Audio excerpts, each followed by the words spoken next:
Model test paper 3 भूमंडलीकृत विश्व का बनना। इसके क्वेश्चन आंसर्स हम करने जा रहे हैं मॉडल टेस्ट पेपर के। पहला क्वेश्चन है, अमेरिका की खोज किसने की?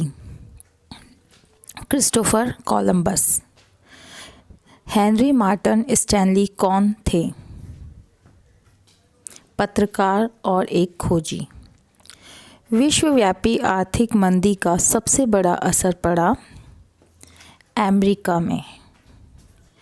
नेक्स्ट क्वेश्चन है, डैश का निर्यात तभी संभव हो पाया जब जहाज को ठंडी रखने की व्यवस्था हुई।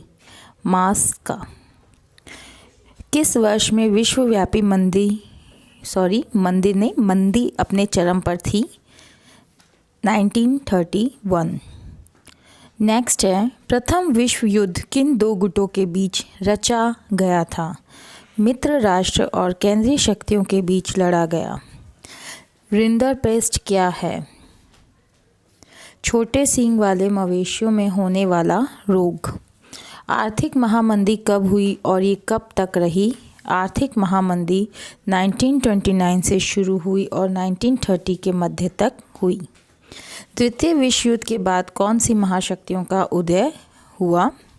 राज्य अमेरिका और संयुक्त राष्ट्र संघ। भारत में विदेश से निर्यात की जाने वाली दो वस्तुओं के नाम बताइए। चाय और सूती कपड़ा। ब्रेटन वुड्स संस्थान किसे कहते हैं? ब्रेटन वुड्स संस्थान द्वितीय विश्व युद्ध के बाद अंतर्राष्ट्रीय मुद्रा कोष और विश्व बैंक की स्थापना के लिए जाना जाता है। रेशम मार्ग से क्या अभिप्राय है? चीन और पश्चिम एशिया के बीच का मार्ग। विश्व बैंक की स्थापना कब और किसने की? विश्व बैंक की स्थापना 1944 में ब्रेटन वुड्स सम्मेलन में की गई। इसका उद्देश्य विकासशील देशों को आर्थिक सहायता प्रदान करना था। आयात शुल्क किसे कहते हैं? आयात शुल्क किसी देश में विदेशों से आयात होने वाली वस्तु पर लगाया जाने वाला कर है। अमेरिका में विश्व के विभिन्न देशों से लोगों के आने का क्या कारण था?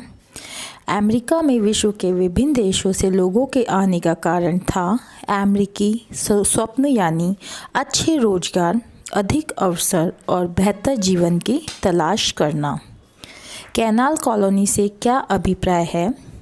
कैनाल कॉलोनी का अर्थ होता है नहरों के किनारे पर बसी हुई बस्तियाँ। वीटो या निषेधाधिकार से आप क्या समझते हैं? वीटो या निषेधाधिकार का अर्थ है किसी भी निर्णय को रोकने या अस्वीकार करने का अधिकार प्राप्त होना। रिंडरपेस्ट बीमारी का अफ्रीका पर क्या प्रभाव पड़ा था? रिंडरपेस्ट बीमारी ने अफ्रीका में पशुधन की भारी संख्या में मौत का कारण बना, जिससे लोगों के जीवन और आजीविका पर बहुत गहरा प्रभाव पड़ा। नेक्स्ट है, असेंबली लाइन क्या थी?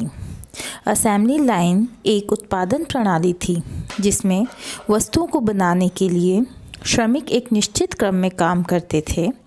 इससे उत्पादन की गति और दक्षता बढ़ी। धन्यवाद।